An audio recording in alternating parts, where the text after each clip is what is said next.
दोस्तों, मैं त्रिभुवन Kasana school classes में सभी का स्वागत करता हूं। जैसे कि आप देख रहे हैं बोर्ड पे लिखा हुआ हिस्ट्री है और हिस्ट्री के अंतर्गत हम जो पढ़ रहे हैं इस समय तुगलक वंश चल रहा है और तुगलक वंश में हम 2 राजा पढ़ चुके हैं और 2 राजाओं के बाद एक शासक और पढ़ना है तुगलक वंश में। हैं तो काफ़ी, लेकिन जो महत्वपूर्ण है जो आपके एग्जाम के हिसाब से तो वो 3 ही हैं। एक हम गयासुद्दीन तुगलक पढ़ चुके हैं और एक हम पढ़ चुके हैं मोहम्मद बिन तुगलक। उसके साथ हम देखेंगे अब जो हम पढ़ेंगे वो फिरोज शाह तुगलक।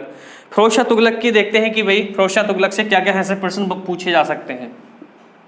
जिसने पिछले वीडियो नहीं देखे हैं वो अपना पिछला वीडियो भी देख लें। फिरोज शाह तुगलक।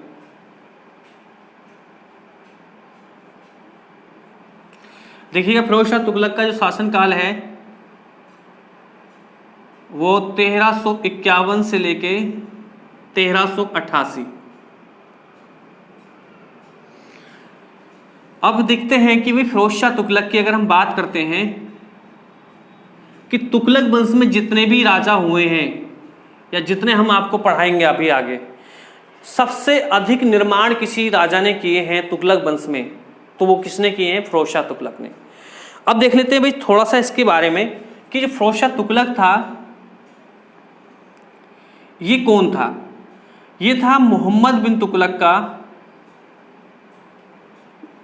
मोहम्मद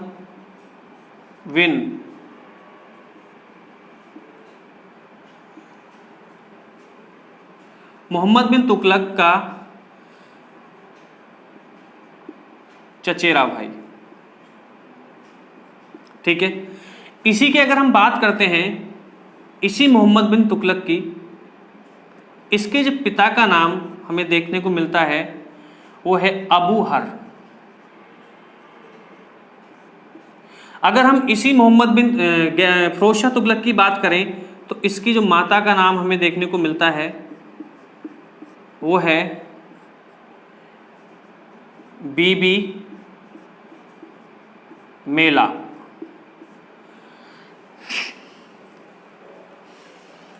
और इसके बाद अगर हम देखें तो इसका जो जन्म हमें मिलता है देखने को वो 1309 ईस्वी में।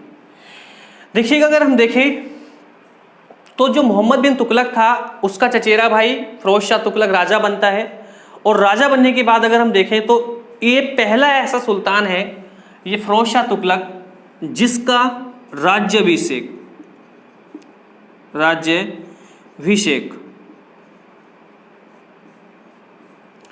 2 बार हुआ था। पहला अगर हम देखें जो प्रथम अभिषेक हुआ था, इसका प्रथम अभिषेक वो हुआ था सिंध में। और सिंध में भी पूछे कि सिंध में कहां पर हुआ था, एक जगह है यहां पर ठट्टा।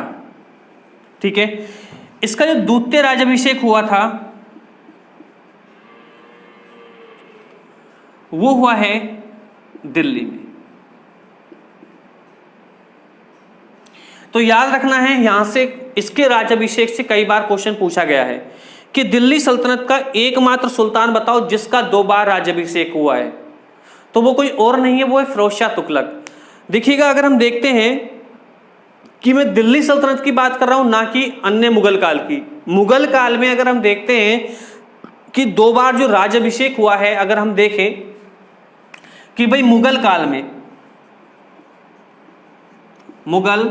में तो यहां से देखिए क्वेश्चन आपको ध्यानपूर्वक सुनना है। यहां पर मुगल काल में अगर हम देखते हैं तो मुगल काल में 2 व्यक्तियों का नाम सामने आता है कि 2 बार राज्याभिषेक हुआ था।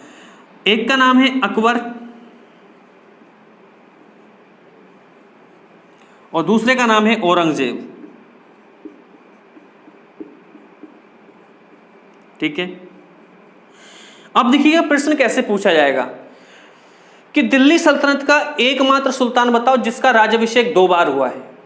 तो एकमात्र दिल्ली सल्तनत का अगर कोई राजा है या कोई सुल्तान है जिसका 2 बार राज्याभिषेक हुआ है तो वो है फिरोज शाह तुगलक। अब देखिएगा बात आती है कि भाई यहां से कैसे प्रश्न पूछा जाएगा। तो यहां पे प्रश्न एक बात का ध्यान रखना है कि यहां पर एक शब्द का प्रयोग होगा मुगल काल। मुगल काल में प्रथम राजा बताओ जिसका राज्याभिषेक 2 बार हुआ है, तो वो है अकबर। द्वितीय मुगल बादशाह बताओ जिसका राज्याभिषेक 2 बार हुआ है, वो है औरंगजेब। तो यहां पर मुगल काल लगेगा और यहां पर लगेगा दिल्ली सल्तनत। यहां पर क्या लगेगा? दिल्ली सल्तनत। तो याद रखना है कि जब दिल्ली सल्तनत लगे तो फिरोज शाह तुगलक लगाना है, उसका 2 बार राज्याभिषेक हुआ है। पहला कहां हुआ है? सिंध के ठट्टा नामक स्थान पर। दूसरा कहां हुआ है? दिल्ली में। अब देखिएगा राज्याभिषेक 2 बार होने का मुख्य कारण क्या था। देखिएगा मोहम्मद बिन तुगलक का पुत्र था जिसका नाम था दावर खां। अब जो दावर खां, देखिएगा मोहम्मद बिन तुगलक के मरने के बाद क्या होता है कि दावर खां को राजा बनाने की घोषणा कर दी जाती है, क्योंकि अगला जो उत्तराधिकारी बनता है मोहम्मद बिन तुगलक का उसके मरने के बाद, तो वो दावर खां होता है। लेकिन दोस्तों अगर मैं बात करता हूं कि दावर खां, नाम याद रखना है, देखो थोड़ा सा यहां पे देखना, दावर खां नाम क्या था? दावर खां। दावर खां मोहम्मद बिन तुगलक का पुत्र था और ये अगला ताबेदार था। इसीलिए अगर मैं बात करता हूं तो अगला सुल्तान बनने की घोषणा हो जाती है दावर खां की। लेकिन दावर खां में वो योग्यता नहीं थी जिस कारण वो राजा बन सके।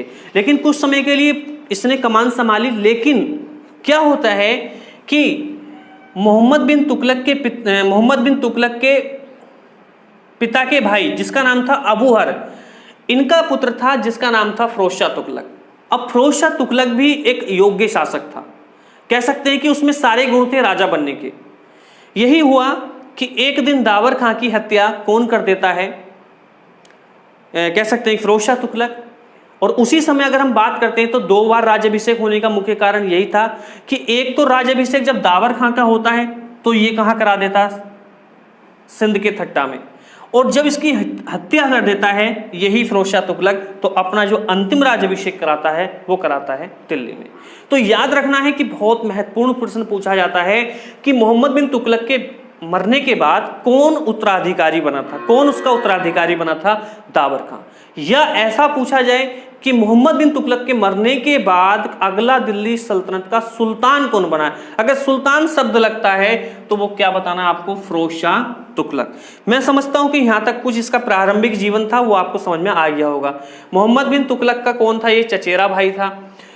फिरोज शाह तुगलक के पिता का नाम अबूहर, माता का नाम बीबी मेला। इसका जन्म जो हुआ है 1309 ईस्वी में।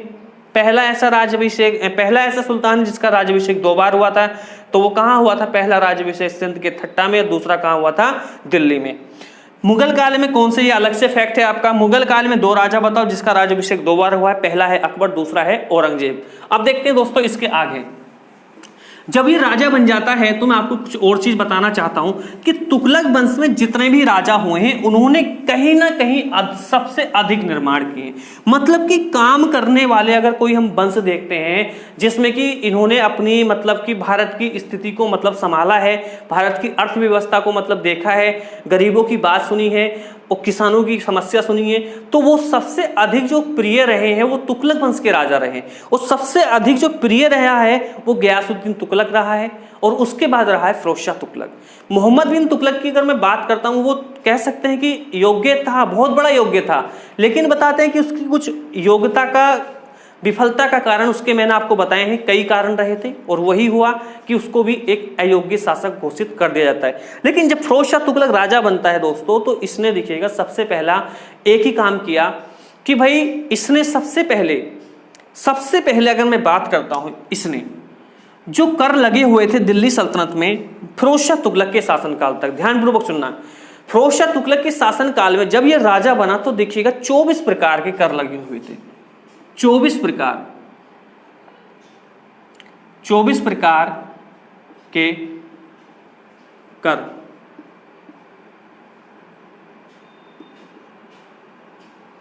चौबीस प्रकार के कर लगे हुए थे। इस व्यक्ति ने 24 प्रकार के करों को समाप्त करके, इसने क्या करा? 24 प्रकार के करों को समाप्त करके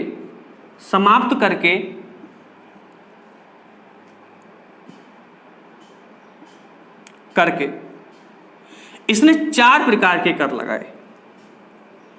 4 प्रकार के कर लगाए। देखिएगा इसने इसके शासनकाल में 24 प्रकार के कर लगे हुए थे और 24 प्रकार के करों को समाप्त करके क्या किया इसने, 4 प्रकार के कर लगाए। और देखिएगा वो 4 प्रकार के मैं कर आपको बता रहा हूं।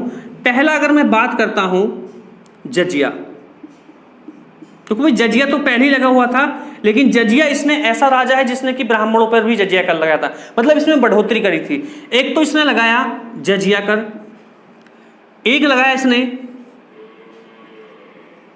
जकात, एक लगाया इसने तीसरा कर खुम्स, एक लगाया इसने खैराज। तो याद रखना है कि किसके शासनकाल में 4 प्रकार के कर लगे हुए थे, 24 प्रकार के कर लगे हुए थे और 24 प्रकार के करों को समाप्त करके 4 प्रकार के कर लगाए थे दोस्तों। तो वो कोई और नहीं था, उसका नाम था फिरोज शाह तुगलक। 24 प्रकार के करों को समाप्त करके 4 प्रकार के कर कौन कौन से थे, जजिया हो गया, जकात हो गया, खुम्स हो गया और एक खैराज हो गया। तो देखिएगा 4 प्रकार के कर ये लगा देता है। अब देखिए सर 4 प्रकार के कर क्यों लगाए, देखिएगा मैं अगर बात करता हूं तो 24 प्रकार के इसने करों को समाप्त तो किया, लेकिन इसने क्या किया, इन्हीं करों में क्या कर दी, बढ़ोतरी कर दी। मतलब कि एक 24 प्रकार की करों को समाप्त करके इसने 4 प्रकार के, अब ये 24 प्रकार के अलग अलग राजाओं से कर लिया करते थे भाई। मान लीजिए कोई अन्य कर भी हुआ करते थे, मान लो कुछ किसानी पे मतलब भूमि पे कर थे, तो वो छोटे छोटे कर थे, उन छोटे छोटे करों को समाप्त करके सबकी बढ़ोतरी क्या कर दी इसने, इन 4 प्रकार के करों में कर दी और कहा कि भाई 24 प्रकार के करों को समाप्त कर दिया जाए और सिर्फ 4 प्रकार के ही कर लागू रहेंगे। तो याद रखना है कि 4 प्रकार के इसने कर क्या कर दिए थे, दिल्ली सल्तनत में लागू करे थे। इसी में अगर हम बात करते हैं कुछ और देखिएगा, तो ये फैक्ट आप लिख लेना, 24 प्रकार के कर इसके शासनकाल में लगे हुए थे।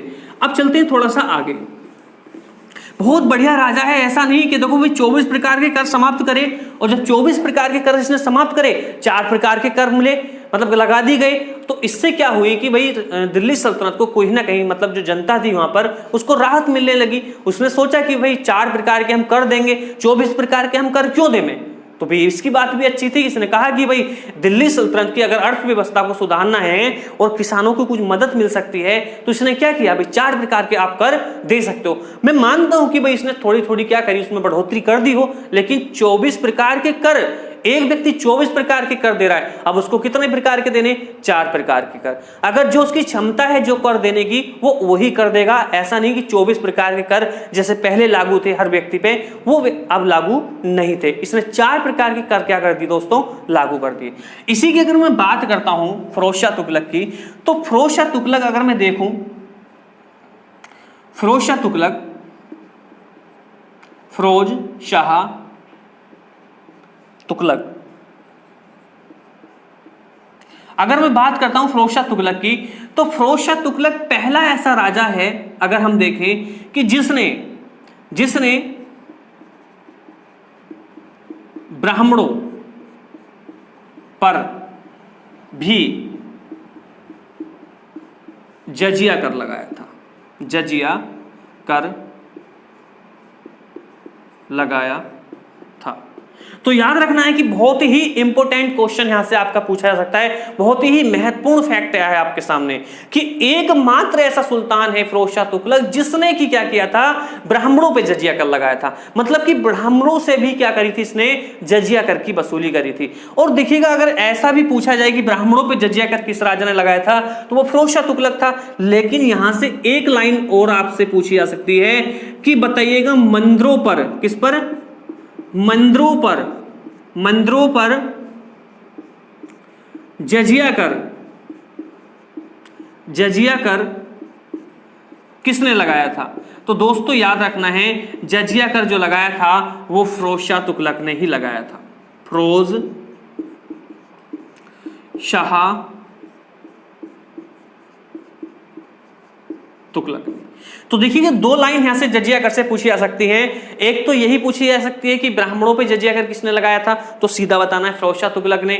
मंदिरों पर जजिया कर किसने लगाया था, फिरोज शाह तुगलक ने। 24 प्रकार के करों को समाप्त करके 4 प्रकार के कर किसने लगाए, फिरोज शाह तुगलक ने। चारों प्रकार के मैंने कर आपको बता दिए। अब देखते हैं थोड़ा सा आगे।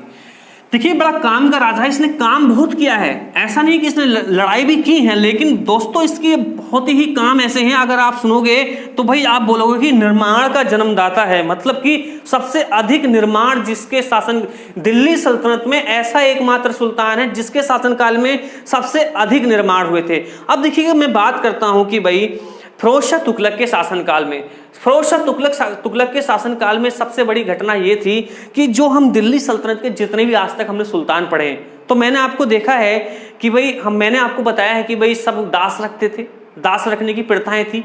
लेकिन दोस्तों इसको कुछ अलग शौक था। इसके शासनकाल में दोस्तों इतने दास बन गए थे कि सबसे अधिक जो दास रखता था वो यही रखता था। इसके शासनकाल में सबसे अधिक दासों की संख्या थी। तो याद रखना है कि कौन सा ऐसा सुल्तान है जिसके शासनकाल में सबसे अधिक दासों की संख्या थी। सबसे अधिक जो दासों की संख्या थी वो फिरोज शाह तुगलक के शासनकाल में थी। देखिए अगर मैं बात करता हूं दासों की संख्या, दासों की संख्या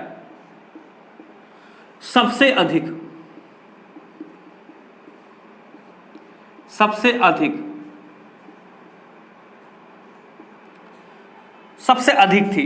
अधिक थी। अगर आपसे पूछा जाए कि दिल्ली सल्तनत का कौन सा ऐसा सुल्तान है जिसके शासनकाल में सबसे अधिक दासों की संख्या थी, तो वो फिरोज शाह तुगलक था। इसके दासों की संख्या अगर मैं आपको बता दूं तो इसमें थी 1,80,000।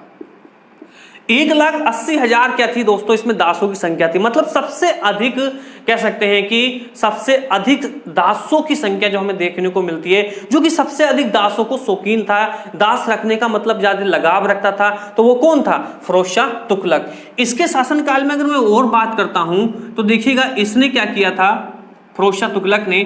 तो फिरोज शाह तुगलक ने क्या किया, कुतुब मीनार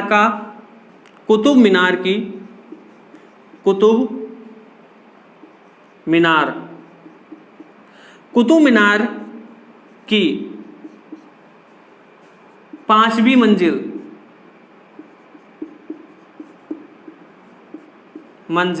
का निर्माण भी कराया था। अब आप बोलोगे कि भाई कुतुब मीनार की 5वीं मंजिल का निर्माण किसने कराया था, तो सीधा बताना है फिरोज शाह तुगलक ने कराया था। अब यहां पे देखिए कुतुब मीनार की जो 5वीं मंजिल है, क्या होता है कि ये किसी भूकंप के दौरान क्या होती है कि इसकी 4थी मंजिल गिर जाती है, क्योंकि 4 मंजिल बनी हुई थी।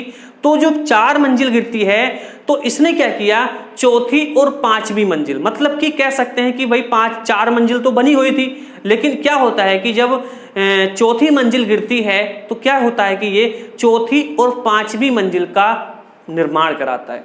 मतलब कि कह सकते हैं कि ये मान लो ये कुतुब मीनार है, बना देता हूं भाई, मान लो ये कुतुब मीनार है, इस तरह से ये कुतुब मीनार है भाई, 1 मंजिल, 2 मंजिल, 3 मंजिल और जो 4 मंजिल, मतलब कह सकते हैं कि ये जो मंजिल थी 1 2 3 4, मतलब 1 2 3 4, सही, 4 मंजिल थी ये कुतुब मीनार। अब क्या होता है कि ये 4थी मंजिल गिर जाती है। ये कौन सी गिर जाती है, 4थी मंजिल गिर जाती है, भूकंप के दौरान मतलब गिर जाती है। तो क्या करता है कि ये 4थी मंजिल, ठीक है, और ये 5वीं मंजिल, मतलब कि कहीं कहीं आपसे ये प्रश्न पूछा जाएगा कि देखिएगा 4थी और 5वीं मंजिल का निर्माण किसने कराया था, या कभी कभी ऐसा भी पूछा जाए कि 5वीं मंजिल का निर्माण किसने कराया था। तो देखिएगा ये हम देखने को मिलता है, जो पहली जो मंजिल है इसकी जो नींव रखी थी, मैं आपको बता देता हूँ कुछ अलग से, नींव जो रखी थी वो कुतुबुद्दीन ऐबक ने रखी थी, कुतुबुद्दीन ऐबक ने। बहुत कई बार पूछा गया भी है ऐसा प्रश्न, इसके बाद अगर हम बात करते हैं कि इसका निर्माण, देखिए दूसरी तीसरी और चौथी ये जो मंजिल है वो बनाई थी इल्तुतमिश ने, ठीक है। अब जो 4 मंजिल गिरती है तो 5वीं मंजिल बचती है, तो जो 5वीं मंजिल है ये वाली, इसका निर्माण कराया था फिरोज शाह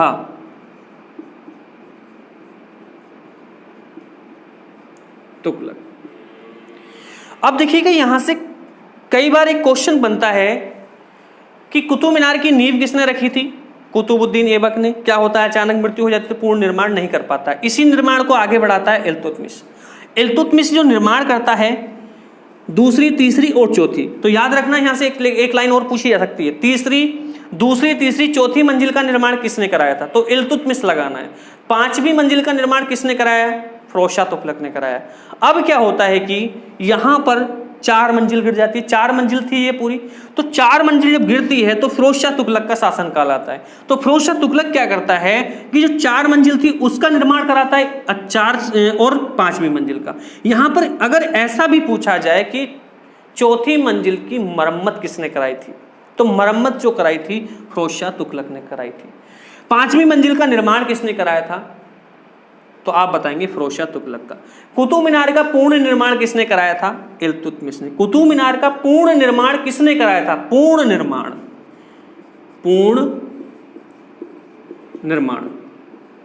तो पूर्ण निर्माण जो बना था वो 4 मंजिल बना था, लेकिन क्या हुआ कि दुर्भाग्यशाली रहा कि चौथी मंजिल गिर जाती है और इसमें क्या हो जाता है कि एक राजा का योगदान फिर से हो जाता है। तो पूर्ण निर्माण कुतुबुद्दीन ऐबक ने, पूर्ण निर्माण इल्तुतमिश ने, और कह सकते हैं कि नींव किसने रखी? कुतुबुद्दीन ऐबक ने। 5वीं बड़ी मंजिल का निर्माण किसने कराया? फिरोज शाह तुगलक ने। चौथी मंजिल की मरम्मत किसने कराई? फिरोज शाह तुगलक ने। एक लाइन और देखिएगा दोस्तों, देखो जब मैं कुतुब मीनार की बात कर ही रहा हूं तो थोड़ा सा और सुन लो। अब देखिएगा क्या होता है कि कभी कभी ये पूछा जाता है कि बताइएगा सही क्रम क्या है, कितने राजाओं का समर्थन कुतुब मीनार के निर्माण में था? तो आपको 3 देखने को मिलता है। तो 3 राजाओं का समर्थन कुतुब मीनार के निर्माण में था, मतलब कुतुब मीनार के निर्माण की बात चल रही है। कुतुब मीनार के निर्माण में कितने राजाओं का समर्थन है? तो फिरोज शाह तुगलक, इल्तुतमिश और कौन हो गया? कुतुबुद्दीन ऐबक। लेकिन याद रखना है, जो ये पूरी कुतुब मीनार है, ये वाली पूरी जो कुतुब मीनार है ये वाली, इसकी मरम्मत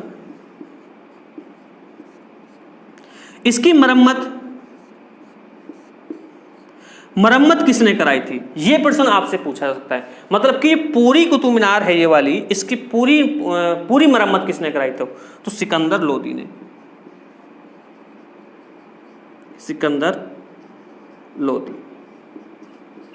यहां से बाहर आपका प्रश्न नहीं पूछा जाएगा, मैं उम्मीद करता हूं। देखिएगा मैंने हर तरीके से क्वेश्चन लिख दिया है।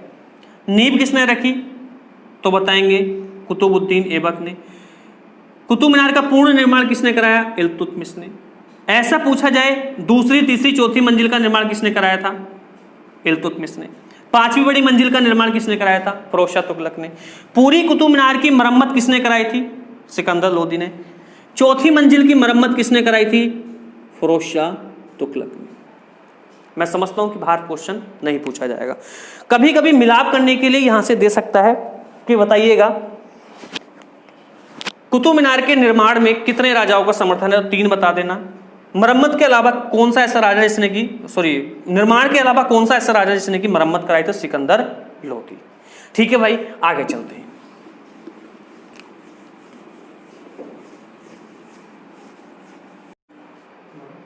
अब देखते हैं कि भाई आगे देखिएगा, अगर मैं बात करता हूं इसी के निर्माण में फिरोज शाह तुगलक के,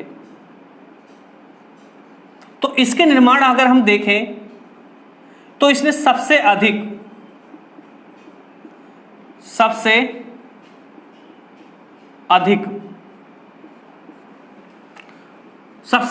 मस्जिदों का निर्माण कराया था। मतलब कि सबसे अधिक मस्जिदों का निर्माण करने वाला अगर कोई राजा है तो वो कौन है? फिरोज शाह तुगलक। अगर मैं बात करता हूं इसी का सबसे अधिक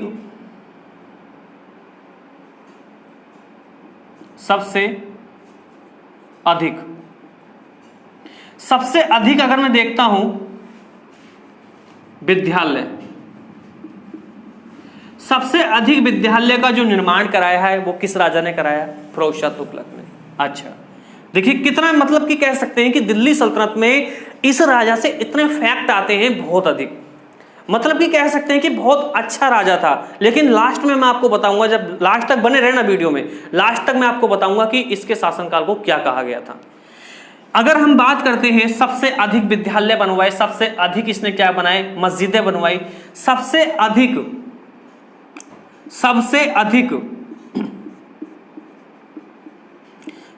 अधिक दुर्गों का निर्माण कराया,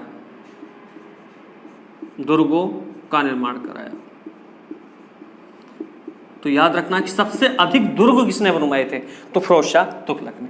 इसके बाद अगर मैं बात करता हूं इसी फिरोज शाह तुगलक की सबसे अधिक, अब आप बोलोगे सबसे अधिक ही चल रहा है, हाँ सबसे अधिक ही है तो अधिक ही बताऊंगा। सबसे अधिक अगर मैं बात करता हूं बगीचे लगवाए थे,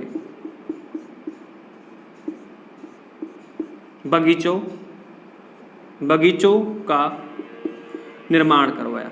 मतलब कि बगीचा बोल लीजिएगा या बागों का निर्माण कराने वाला सबसे अधिक कौन सा राजा था? तो आपको सीधा बताना है फिरोज शाह तुगलक। आज जो हम देख रहे हैं, देखिएगा, मान लीजिएगा बगीचे कैसे लगाए इसने। एक बात और आती है, सबसे अधिक अगर मैं बात करता हूं, सबसे अधिक बांधों का निर्माण, सबसे अधिक ऐसे कर लेना, सबसे अधिक जो बांध बनाए हैं या बांधों का निर्माण जो कराया है, बांधों का निर्माण, सबसे अधिक जो बांध बनवाए हैं, बांधों का निर्माण कराया है, तो वो किसने कराया है? फिरोज शाह तुगलक ने। इसके शासनकाल में अगर मैं कुछ और बात देखता हूं कि भाई बांध हो गए और सड़कों के किनारे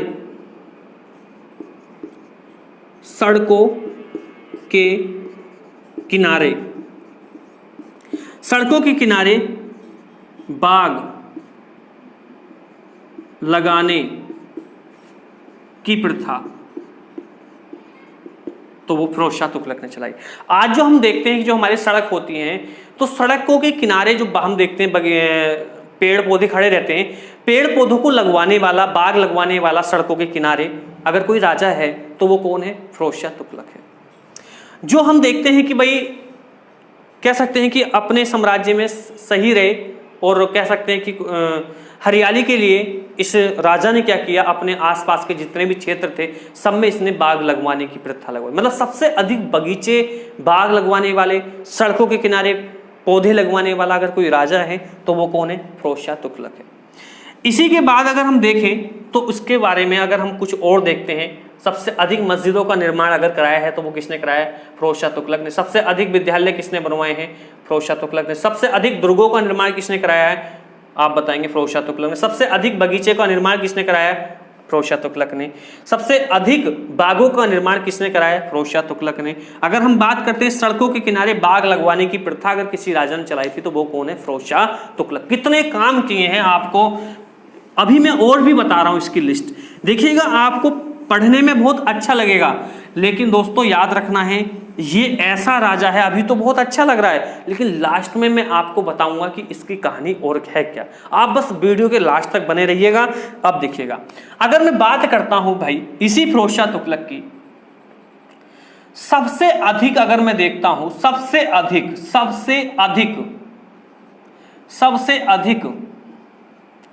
अधिक नगरों की स्थापना अगर पूछा जाए कि सबसे सबसे अधिक नगरों की स्थापना किस राजा ने की है, तो वो फिरोज शाह तुगलक ने की है। याद रखना है, अगर मैं देखता हूं कि वो नगर कितने थे, तो यहां पर मैं आपको खुल के बता रहा हूं वो नगर कितने थे। 300 बड़े नगर, मतलब 300 नगरों की इसी राजा ने क्या करी थी, स्थापना करी थी। अब देखिएगा यहां से कई फैक्ट ये बनता है कि भाई सबसे अधिक नगर किस राजा ने बसाए, किस दिल्ली सल्तनत के राजा ने बसाए, तो सीधा आपको जवाब देना है फिरोज शाह तुगलक। कितने नगर हैं, 300 नगर हैं। अब 300 नगर में अगर मैं देखता हूं इन्हीं 300 में तो 4 प्रमुख बताए जाते हैं। मैं 4 के नाम लिख दे रहा हूं। एक तो हो गया हिसार, ठीक है भैया। हिसार नगर की स्थापना अगर किसी राजा ने करी है, वो किसने करी है, फिरोज शाह तुगलक ने। दूसरा अगर मैं देखता हूं फिरोजपुर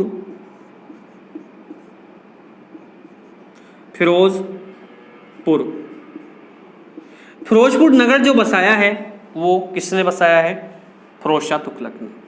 तीसरा अगर हम देखते हैं फैक्ट इसका, तीसरा फैक्ट ये मिलता है, एक नगर और आता है इसके सामने,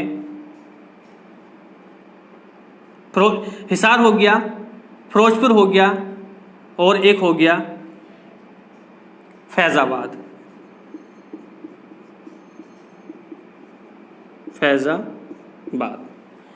एक नगर और है इसी का, बहुत प्रमुख है, वो है जौनपुर नगर की अगर मैं देखता हूं, जौनपुर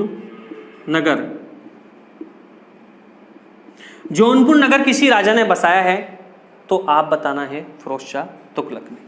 इसके साथ आप 5वां फैक्ट एक और लिख सकते हैं, जब लिख ही रहे हैं तो इसने देखिएगा फिरोज शाह कोटला मैदान की स्थापना भी की थी। फिरोज शाह कोटला मैदान की स्थापना की थी, याद रखना है, फिरोज शाह कोटला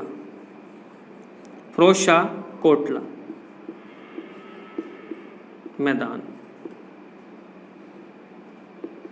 जो फिरोज शाह कोटला मैदान हम देखते हैं तो वो किसने बसाया था, किसने स्थापना करी थी उसकी, तो फिरोज शाह कोटला जो मैदान है वो इसी के नाम पर रखा गया था। तो याद रखना है कि 4 प्रमुख हैं, हिसार हो गया, फिरोजपुर हो गया, फैजाबाद हो गया, जौनपुर हो गया और एक कौन सा हो गया, फिरोज शाह कोटला मैदान। देखिएगा अगर हम बात करते हैं तो यहाँ से 300 बड़े नगर स्थापना है। 300 बड़े नगरों की मैं स्थापना तो नहीं बता सकता वो कौन कौन से, लेकिन जो प्रमुख थे जो आपसे एग्जाम की दृष्टि से पूछे जा सकते हैं तो वो आपसे यही पूछे जा सकते हैं, अन्यथा इससे बाहर नहीं आएगा। आगे देखते हैं भाई इसके शासनकाल में और क्या घटना है। इसी के शासनकाल में हमें क्या मिलता है, देखिएगा इसने एक काम बड़ा ही अच्छा किया, बहुत ही इंपॉर्टेंट क्वेश्चन है, यहाँ से पूछा जा सकता है। देखिए कुएं एवं नहरों का निर्माण जो कराया था, वो किस राजा ने कराया था, आप याद करो, मैंने आपको पढ़ाया इससे पहले, तो उसका नाम है गयासुद्दीन तुगलक। तो देखिए गयासुद्दीन तुगलक ने कुएं एवं नहरों का निर्माण कराया, इतनी तो बात हमें। लेकिन यहां पर एक क्वेश्चन ये पूछा जा सकता है आपसे, कुएं एवं नहरों का निर्माण गयासुद्दीन तुगलक ने कराया, लेकिन 5 बड़ी नहरों का निर्माण किसने कराया था, तो 5 बड़ी नहरों का निर्माण किसी राजा ने किया था। मतलब कि गयासुद्दीन तुगलक की उसी नीति को उसने आगे बढ़ाया, उसी प्रक्रिया को इसने आगे बढ़ाया और इसने क्या करी, 5 बड़ी नहरें खुदवाई, 5 बड़ी नहरों का निर्माण कराया था। तो याद रखना है कि 5 बड़ी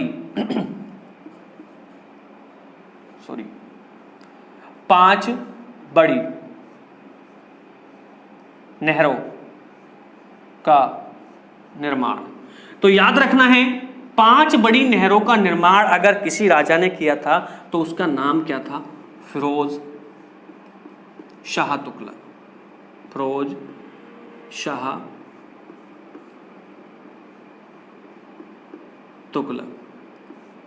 तो याद रखना है, देखिए क्वेश्चन किस प्रकार से पूछा जाएगा। अगर क्वेश्चन ऐसे पूछा जाए कि कुएं एवं नहरों का निर्माण किस राजा ने कराया, तो सीधा सा जवाब देना है फिरोज शाह तुगलक ने।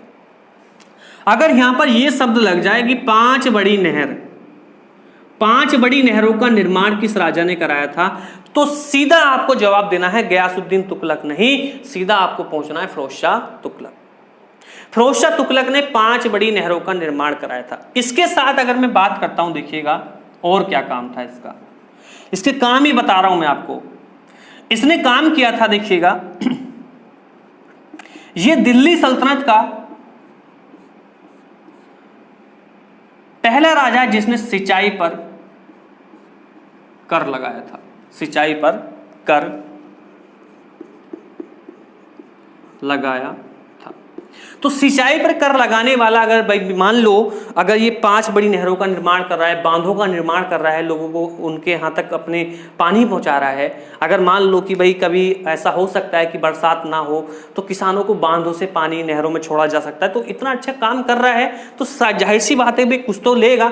तो इसने क्या किया देखिएगा, दिल्ली सल्तनत में जो बांध थे, जो नहरें थी, इसने अपनी कुछ आमदनी को बढ़ाने के लिए क्या किया, तो इसने 5 बड़ी नहर नहीं, जो सिंचाई हुआ करती थी, जो दिल्ली सल्तनत में किसान थे, जो अमीर लोग थे, जो मौलवी काजी, जो बड़े बड़े अमीर वर्ग थे, वो अगर सिंचाई करते हैं अपने खेतों के लिए, कृषि के लिए, तो क्या करना पड़ेगा, उस पर टैक्स देना होगा।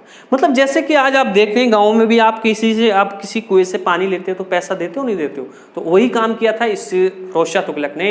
इसने कहा था कि अगर आपको पानी चाहिए तो मैं आपसे टैक्स लूंगा और मैं सिंचाई पे कर लगाऊंगा। जो भी कर था इसका उसने लगा दिया। तो सिंचाई पर कर लगाने वाला पहला दिल्ली सल्तनत का क्या है, ये सुल्तान है।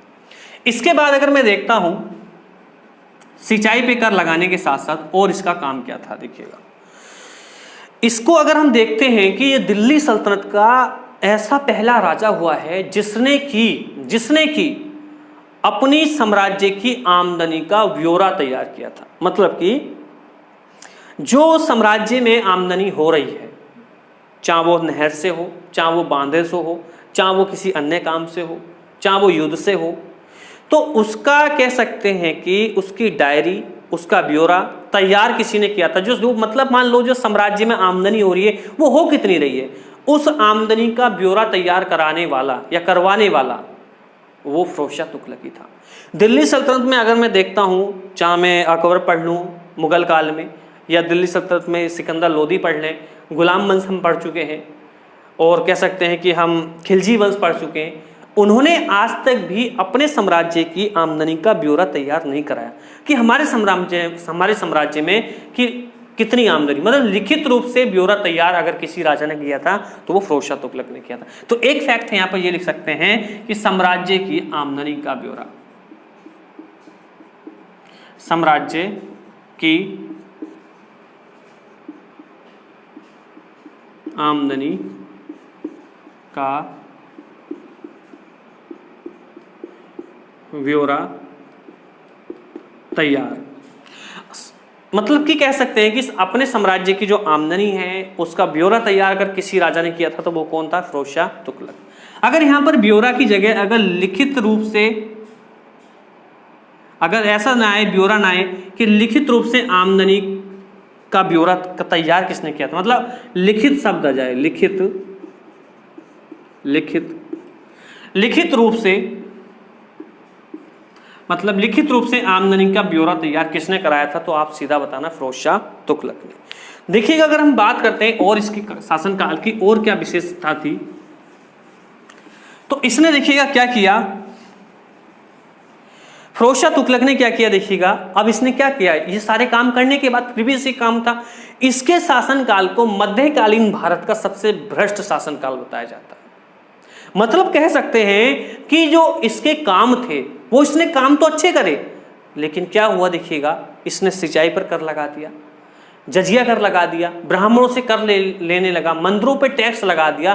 तो कहीं ना कहीं अगर मैं बात करता हूं, जो निचला वर्ग था, जो मतलब किसान थे, वो एक तरह से मतलब मान लीजिएगा पहले तो कृषि जो हुआ करती थी वो काय पे थी, बरसात पे डिपेंड थी। लेकिन क्या हुआ कि जब इसने कुछ काम अच्छे किए तो उसने क्या करा कि एक कट्टरता से उनसे कर वसूलना शुरू कर दिया, जिसमें कि अगर मैं बात करता हूं तो उसमें किसान लोग भी थे, अमीर वर्ग भी आया करते थे, व्यापारी भी थे उसमें।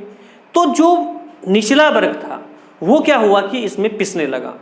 भाई आज तक अगर हम बात करते हैं कि मंदिरों पे टैक्स नहीं लगाया, मंदिरों पे जजिया कर नहीं लगा आज तक, तो धार्मिक स्थल थे जितने भी हुआ करते थे उन पे टैक्स वसूलना शुरू कर दिया इसने। अब जब टैक्स वसूला तो यहाँ पर कहीं ना कहीं क्या हुआ कि जो जनता थी, जो निचला वर्ग था, वो एक तरह से इससे खपा होने लगा। भाई आप निर्माण कर रहे हो, सब काम कर रहे हो, नहरों का निर्माण कर रहे हो, और कह सकते हैं बांधों का निर्माण कर रहे हो, बगीचे लगवा रहे हो, मस्जिद बनवा रहे हो, विद्यालय बनवा रहे हो, और एक फैक्ट और रह गया था कि चिकित्सक की स्थापना, मतलब कि जो अस्पताल होते हैं, आज हम बता रहे हैं आपको, मध्यकालीन भारत में बड़ा अच्छा काम किया इसने। जो अस्पताल थे, जो वैद्य लोग थे, उनके लिए अलग ब्यौरा तैयार भी अगर किसी राजा ने कराया था तो वो फिरोज शाह तुगलक ही था। काम सब अच्छे थे, लेकिन अगर हम बात करते हैं कि इसका जब लास्ट टाइम चला था तो इसने यही गड़बड़ी कर दी कि लोगों से एक कह सकते हैं कि एक कट्टरता से उनसे कर वसूलना शुरू कर दिया। इसीलिए अगर हम बात करते हैं तो कुछ लोगों ने इसके शासनकाल को क्या कहा दिखेगा। अब आप बोलोगे कि बड़ा अच्छा काम कर रहा है, लेकिन इसी के शासनकाल को लोगों ने क्या कहा कि मध्यकालीन भारत में ऐसा कोई भी सुल्तान नहीं हुआ जिसका शासनकाल इतना भ्रष्ट रहा हो।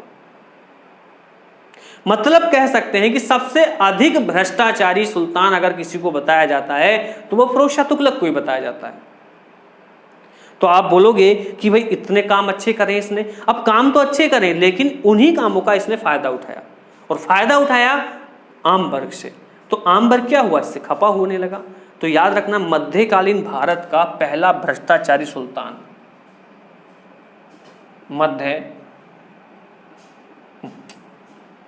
मध्यकालीन भारत का भ्रष्ट सुल्तान, मतलब कि बेईमान सुल्तान अगर पूछा जाए कि बेईमान जिसको बोलते हैं बेईमान, तो वो कौन था, फिरोज शाह तुगलक। अब हम बेईमान बोल रहे हैं, भ्रष्ट सुल्तान बोल रहे हैं। मध्यकालीन भारत का सबसे भ्रष्ट शासनकाल फिरोज शाह तुगलक का था। लेकिन मैंने आपको एक प्रश्न यहाँ पे मैंने आपको बताया भी है, आपसे मैं एक क्वेश्चन पूछूं कि ऐसा कौन सा दिल्ली सल्तनत का सुल्तान है जो कि सबसे अधिक ईमानदार था। अब ईमानदार भी लिख लो, भ्रष्ट तो बेईमान तो हो गया, ईमानदार और लिख लो भाई, पूछा जा सकता है। तो ईमानदार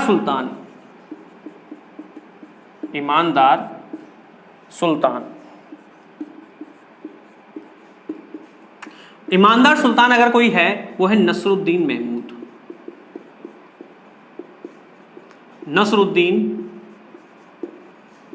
महमूद। तो याद रखना है कि नसरुद्दीन महमूद कौन सा वाला है, ये गुलाम वंश का है। ठीक है, ये गुलाम वंश का है। और बताते हैं कि एक नसरुद्दीन महमूद इसी वंश का भी है। मतलब कि तुगलक वंश का अगर पूछा जाए कि तुगलक वंश का